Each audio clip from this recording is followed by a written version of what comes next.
welcome to Game Buzz episode 6. Biggest news of the week, something we called last week because we're awesome like that. Gangnam Style is coming to Dance Central 3, Woo, which yeah. is nice. Yes. And For sure. we totally called it. We totally called it, and it's happening, and we're gonna download it. Yep, Gangnam Style everywhere. There was no excuse to say no to dancing. Yeah, and there's no escape and there's no excuse. Like you've just gotta accept it. It's an inevitability. And love it. Learn to do that shuffle when you fail to do the shuffle. Yep. So yeah, there's that. And there's the biggest news of the week out of the way. On to the biggest game of the week. Medal of Honor's come out. Yeah, it came out all right. It In came some out with, sort of form. Yeah. It sort of came out. It came out with whopping day zero patch. It did. That fixed. Almost sort of fixed what was a totally and completely broken game. A game that shouldn't have passed certification, a game that couldn't have passed certification without things that I can only allege happening. Yeah. Yes, we've got to be a bit careful. Like massive bungs. It's just one of many things that could have happened in that situation. Yeah, a back rub. Could be any number of things. Could have been a back rub or some flowers. Yep, or a fleet of segways. Yeah, a fleet of segways, or a massive sack of cash, with the promise that they deliver a day zero patch. It'll be fixed when it's fine. We'll fix it when it comes out. Go on, certify it. Go on. Yeah, let Future Us handle it. It'll be fine. Yeah, Future Us are awesome. Future Us, those guys are awesome. Yeah. One wonders how they could have got it so very, very wrong. It was clearly rushed out to try and get ahead of Call of Duty and Black Ops 2 and Halo 4. And yeah, that patch I've been playing through and in fact fairly comprehensively managed to get through the Xbox 360 review copy, and yeah, it hasn't entirely been fixed. Like the Frostbite 2 engine has rarely looked so mediocre as it does on the Xbox 360 here. It probably looks great on PC. We don't know. They only gave us an Xbox 360 copy. Yeah. But we might be able to make a judgment call on the PC version soon. But also, I would like to make a point that EA have properly botched this one. Getting review code the day before release is frankly unacceptable for a game this big. It could be worse. The American journalists didn't get a review copy until launch day. Ouch. On Tuesday. Nobody wins in that situation. Well, apart from the fact that, loads of people have pre-ordered it. So some people win. The shareholders win. Yay. The thing is, the people that read reviews are the people that will notice that no reviews have gone up. And there are plenty of people who already made that connection going, oh. No, it was hilarious, wasn't it? That the fact that Warfighter was trending because every site was putting up posts saying, "Yeah, so we can't review it. We'd love to review it, but we can't." And they couldn't. I mean, because of there's a case to be made that it's because of that big fat patch, and it would have been difficult to review it before that patch came out. But on the other hand, I mean, that's still not exactly ideal. To put it mildly. No. It's not going well. And the thing is, John, now that you've played through it, because the Medal of Honor Warfighter website was citing around 10 hours of gameplay for that. Yeah, it took me about 4. And that's not 10. Yeah, that's not near at all. Though, for some people it will be 10 because Danger Close thought instead of interesting set pieces, why don't we just put in loads of insta-fail sections all over the place? So some people will probably keep butting their heads against loads of terrible insta-fail sections. That's awful. So, why is that insta-fail? It's not ideal. But yeah, the Warfighter review should be up by the time you're listening to this, and it's not a bad game all told. It's just almost a sort of like the multiplayer's actually really good fun. It doesn't do anything hugely new apart from the fire teams, which are actually brilliant. They make the multiplayer feel really intimate and sort of worthwhile when you're having to constantly work with a buddy as part of a larger team. And it makes the it means that rather than occupying a very awkward middle ground between Battlefield and Call of Duty, it actually sort of makes its own little niche. But yeah, the problem is that the campaign is just it's just gutless and utterly generic. Any interesting set pieces, any interesting things to do, anything memorable, anything worthwhile. There's one cool level where you get to drive an unarmed car around Dubai that's actually really good fun and clearly inspired by Burnout.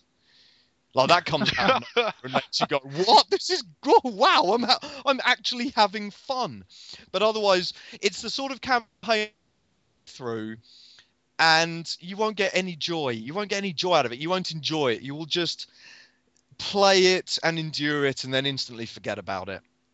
I also love the fact that I use the word love in a sort of very sort of I hate the fact that they tried to put this focus on breaching, because they were all about breaching. Yes. All those trailers, breach, loads of ways to breach. And the thing is, that's the only kind of progression in the single player campaign, is that pretty much every 5 minutes there's a door to breach. And when you score headshots in the slow motion section, you cumulatively unlock different ways to breach a door. You start out with just a kick and a flash grenade, and then you unlock a tomahawk where you hack away at the thing, or shape charges, or a crowbar, that sort of thing. Problem is, though, it makes no difference to what happens when you actually breach in. Yeah, but it's the authentic. Breaching section is all with a tomahawk. So authentic. The breaching section is always the same. No, it's not. It's in slow motion. That's not authentic. That you breach in, and it's the same regardless of what you do. If you just kick the door in, it's exactly the same thing plays out as if you put a massive shaped explosive on. And even more hilariously, the kick and flash grenade take much less time and is much more efficient than any of the other unlockables. That's exciting. Like, yeah, pointless unlocks. Rainbow Six. This ain't. But what about the thing is Medal of Honor has always been a shooter with a competent multiplayer and a really, really, really engaging. Relatively engaging, depending on which game you pick. Single player experience. No. How did they get it so wrong? What about Little Timmy? Little Timmy must feature, like, is there some emotional resonance? You pull out of your wallet. No. There's a token effort to try and humanize Preacher, who they didn't give the way they could have humanized him was given a freaking name, but they didn't do that. At the beginning of the game, his relationship with his wife is on the ropes, and she's threatening to leave him, and because he spends so much time killing stereotypes in deserts, and she's not a big fan of that, and that threatened to be interesting for all of about 10 minutes, but then about maybe a third of the way through the campaign, basically she just learns her lesson and says, "Oh, it's okay. It's totally fine. The mission comes first. You're doing the right thing. It's absolutely fine. We won't bother you anymore." It's not what that was. It's the biggest waste of, and it's kind of insulting as well. Like, she just goes. It just essentially the campaign just goes, yeah, she's a stupid woman. She doesn't understand. Now she understands. Now she knows her place, waiting at home for her man to get back from the wars. And yeah, that sucks. And the thing is that as well, it doesn't humanize the operators, but it doesn't glorify them either. Like, because the friendly AI is so terrible, they basically just come across as incompetent, swearing idiots. There's a lot of probably. There's That's not. a lot That's of fucks and not, shits and. that's not hugely respectful, I don't think. And they're not. You never feel like some elite strike force operator. You're always being told what to do. You're always trudging through very linear things. You're given no sense of agency. You're given. Well, you're not given anything really apart from that cool car chase and some just really bland, boring levels set in horrible, just overlong, basically corridors punctuated by freaking helicopter rail shooting sections. And in fairness, it's not bad. If it had came out, it's not bad. It's kind of, apart from the AI, I mean, it's kind of solid. It's by the numbers, but saying that like by the numbers is kind of an insult to accountants and shareholders everywhere. Like it's that generic. It just It's insulting to accountants. It really is. But yeah, it could have been a really interesting standalone multiplayer game at a lower RRP. Frankly, I think they could have just added fire teams to Battlefield 3. I don't see why they couldn't do that as a game type. Well, they clearly want to match Call of Duty. They clearly want this shooter out every single year, and they clearly want. I wish they wouldn't. And they, it's in this situation where I think DLC could come in useful. They could publish the game at a lower RRP with just the multiplayer, like the first level of the single player, and say, if you want to pay good money for a really lackluster and generic single player campaign, then you can. Yeah. And but they didn't, and it's not enough to justify £40. And it basically, if you own a first person shooter, for all of its strengths and for all of its multiplayer strengths that I discuss in the review, I'm not entirely convinced you need to buy Warfighter. No, and also, if you own an Xbox 360, there's a game that I can't tell you about that's really I can't tell you about it. Oh, yeah, for sure. But it's really, really, I can't tell you. But it really is. Like, it's Yeah, is it? Yeah, you can't tell us anything, can you? No. And I can't say anything about it either, can I? No. I can't even talk about the fact that I've touched it, ever. Specifically for Xbox 360 owners. Specifically, yes. What we can say is that when you tried Halo 4 out at a preview event, it was looking really good. It was. Yeah. It was. Completely it was unrelated. Really good. On a completely unrelated note, Halo 4 was looking really good in its preview build. Very, very, very nice indeed. I just thought I'd just mention that in a completely unrelated way. Threw that out there. Speaking of, actually, yeah, you made a good point about the idea of having a sort of game framework and then adding DLC packets to that over the years. And it's interesting, actually, the news this week, SingStar's had that happen. It's got a free client now on the cross-media bar, and it's now basically just going to be download whatever the fuck you want for this client. And I think that's really good. A completely different genre, obviously, to Medal of Honor. But when you think about karaoke games, that immediately gets rid of the half the tracks I don't want, and immediately just allows you to make your own assessments and buy whatever the hell you want and make your own amazing jukebox of karaoke awesomeness. For sure, and that's it's sort of Zen Pinball 2 does that as well. Yeah. Like a DLC can be really good for consumers if it's done properly. If it's essentially an extension of the pay what you want model, it's awesome. Yeah. We can pay what we want for what we want. Consumer choice is good. We win if that happens. If Everybody wins. Everybody wins. The content gets sold. We get what we want. Publishers get their money. Everybody's happy. Yep. So more of that, please. That Indeed. and all big lovely expansions. Yeah. Yeah. Big lovely expansions. Anyway, other things we've been playing this week. Carl, you took a look at Planetside. Yes, finally. Yeah, well, I was going to say, actually, I've just had a news report come in, sort of directly to the Deals Pwn news desk that says the glorious Vanu Sovereignty are making sweeping gains across all three continents.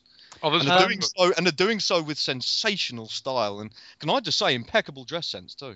Yeah, a great sense of panache about panache. Yeah, that's exactly the word.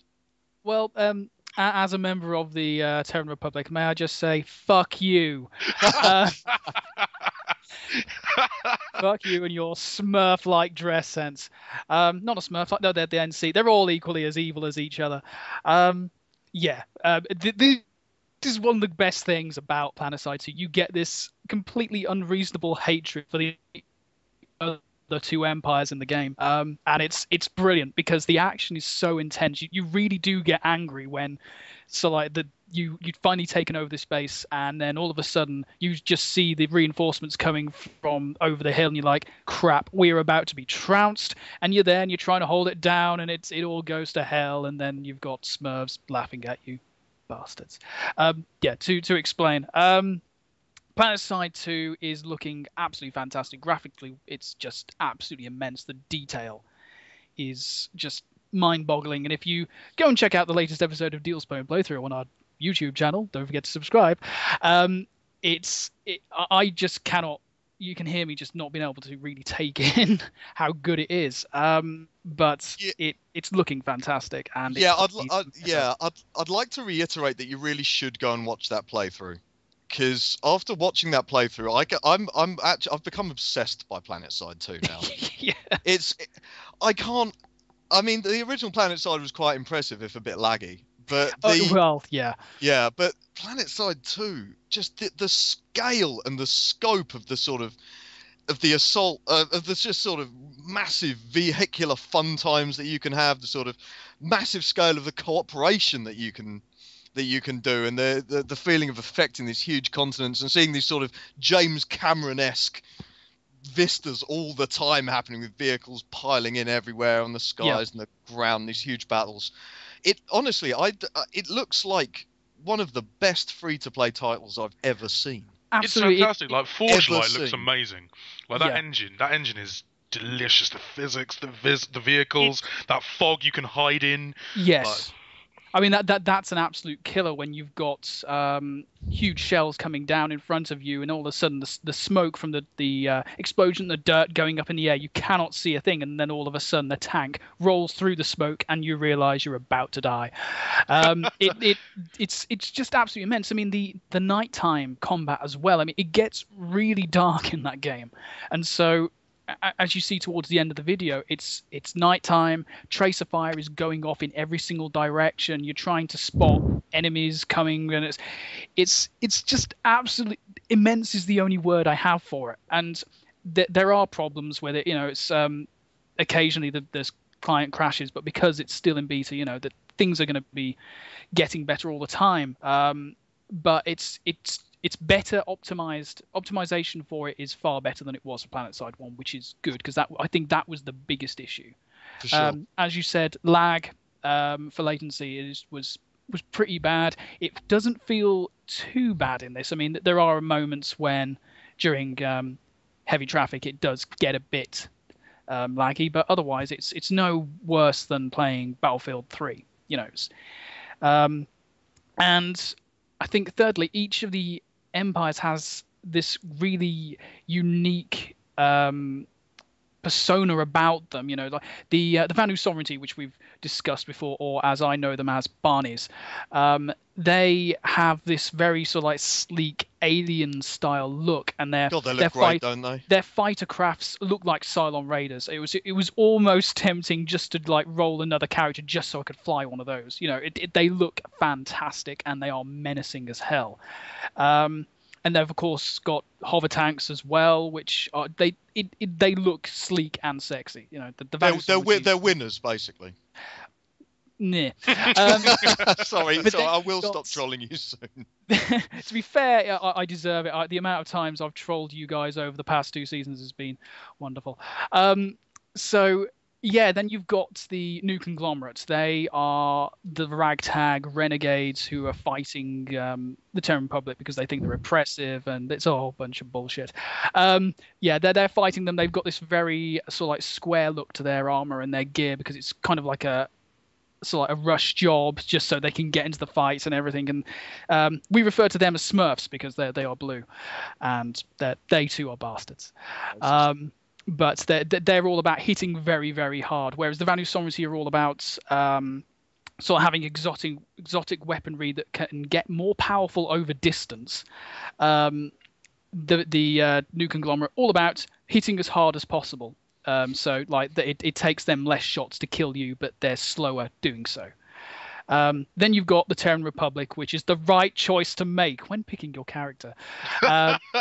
They are known as Elmos because being in red, and they are the sort of like the totalitarian group of Planetside, and their whole thing is about hitting as hard as possible, so as fast as possible. Sorry, so their suppressive fire can be really, really effective. But they've each got their own different feels. It's fantastic, like the different ways that it kind of covers all areas of, so like if you want to go for properly sci-fi, you go for the Vanu. If you want to go for the sort of like the renegade style, you want to be the new conglomerate. If you want to have some form of order and loyalty, you go with the Terran Republic.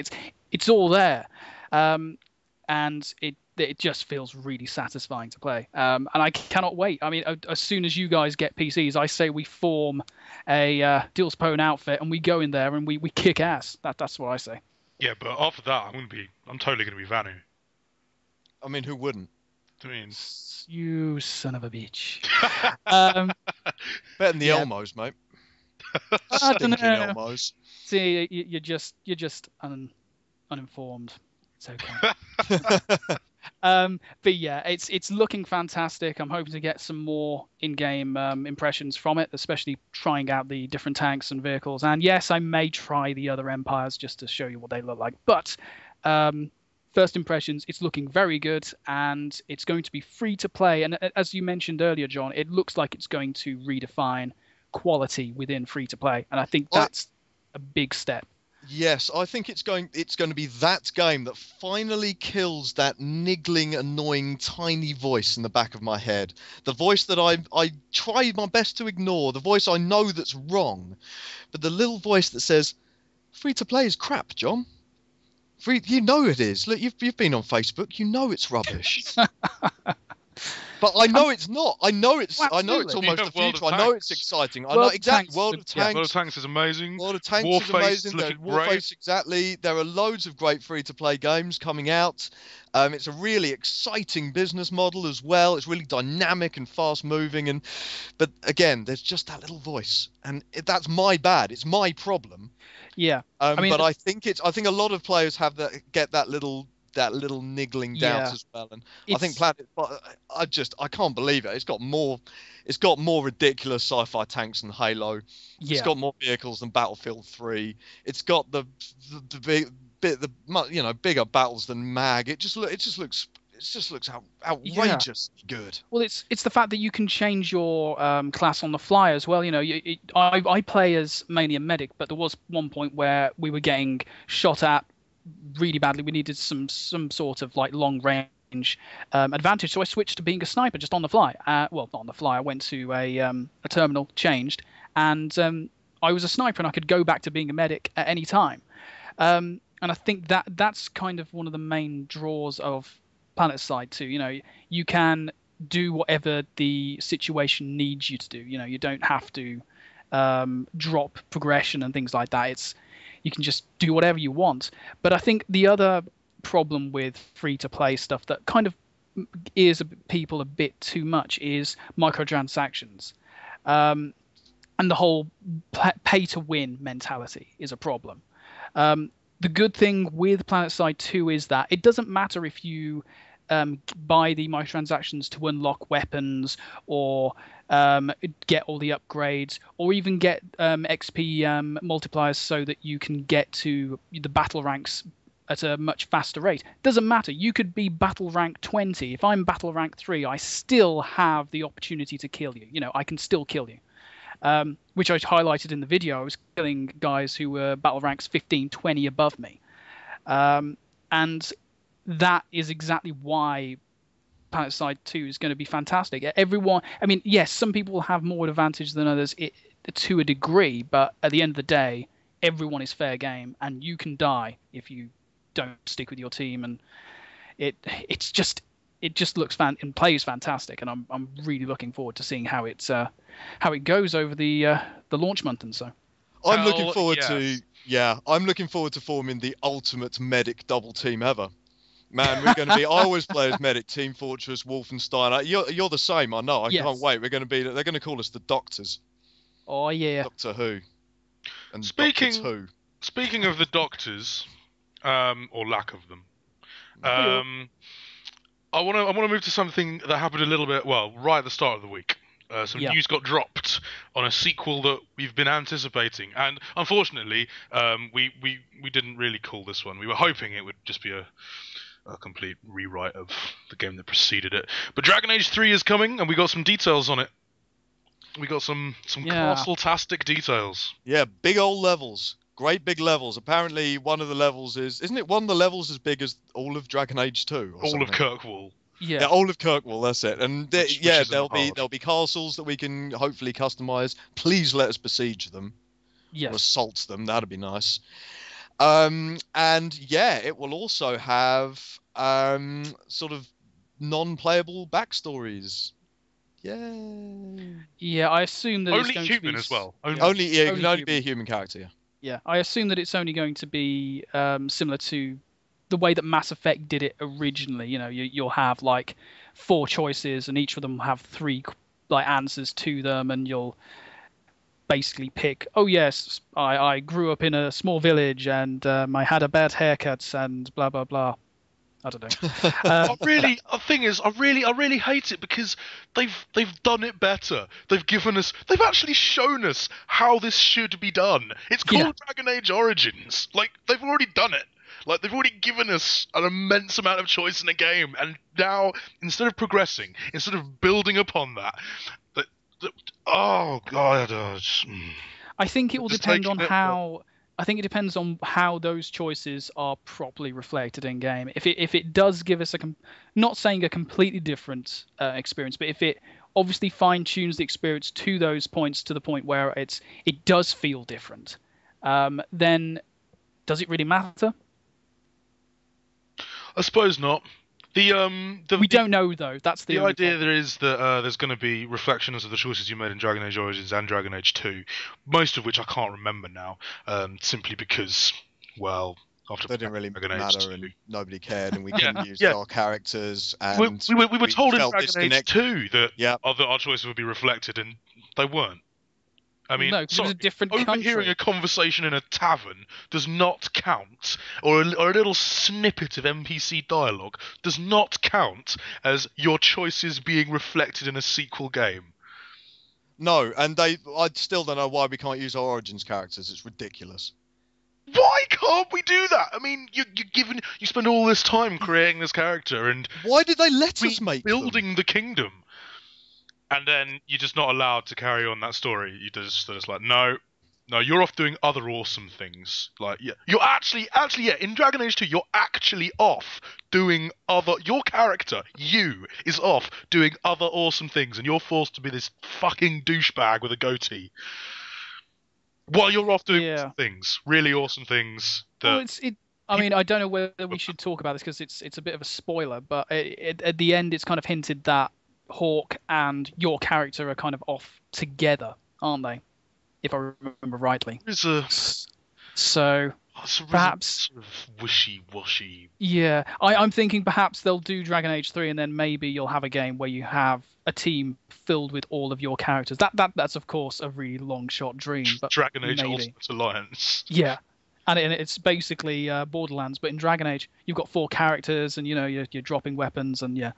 I'd be up for that. Yeah, right. Make it downloadable. Play that. Make it, yeah. EA should release that, and also release a downloadable cel-shaded Army of Two built around my design brief. Yeah.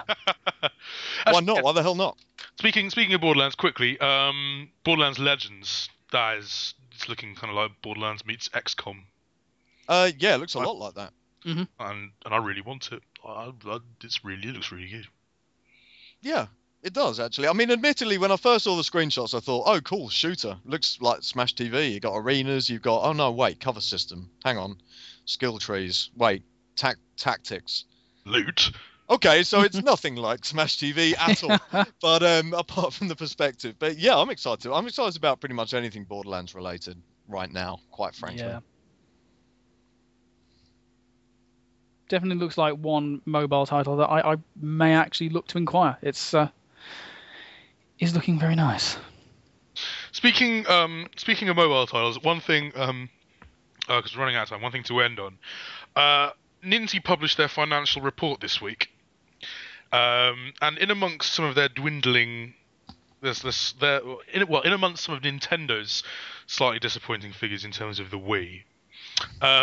They published a series of graphs showing portable sales both in Japan and outside of Japan, showing that the Vita is really, really not having the best time of it. And I can't tell because the first one, the one from Japan came from Media Create, and the one outside of Japan, sort of Europe, came from Nintendo themselves. So I can't tell if they're just actively trolling Sony. I think it's absolutely hilarious. They've just said Sony aren't willing to release the figures, but Nintendo are just going, yeah, it's not, look at our graph. Look at that line going very, very quickly downwards and petering into nothing.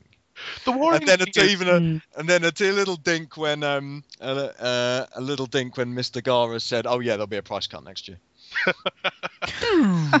The worrying thing is that in Japan the PSP has actually been fantastically supported. Like the original PSP has had swathes of JRPGs come out for it, lots of popular games.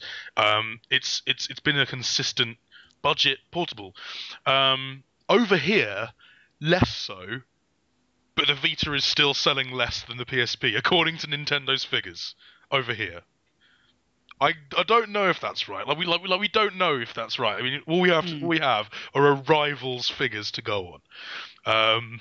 But it seems like the most exceptional piece of corporate trolling, and it's quite funny. Yeah, I think it's great. I think there's some... unless you're part of the team at Sony that's trying to get third party publisher interest, because that's not funny for you. Yeah, they've already said that they're having a very difficult time of doing that, and this isn't going to help. No, it's a shame really, because I really like my Vita. Really strong third-party support is exactly what it needs. Things like Liberation are exactly what it needs.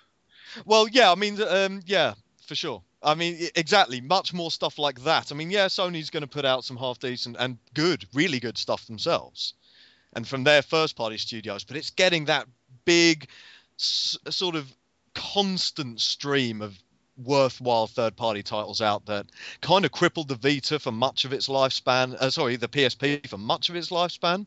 Yeah. Especially in the West, and yeah, could cause serious problems for the Vita. People only buy consoles if it has decent games.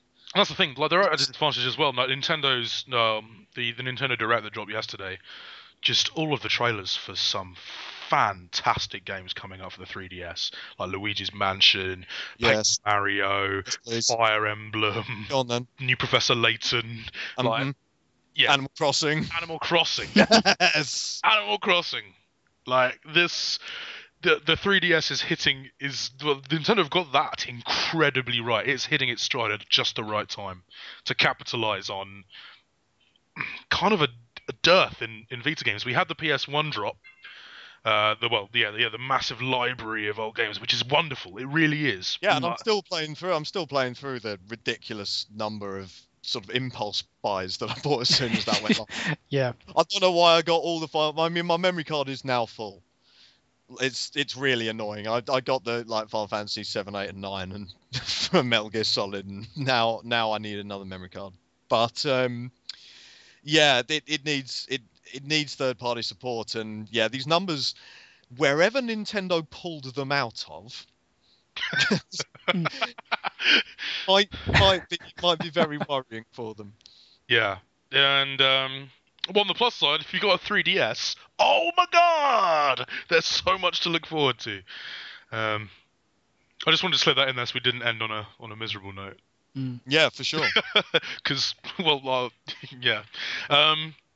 But yeah, that's the news for this week. Tune in tomorrow for our podcast when we'll be talking about spooky, scary games. Ooh. With plenty of material that'll scare the pants off you. So yes, from myself, Carl, and John, we'll catch you next time, guys. Thank you. Bye bye. Bye.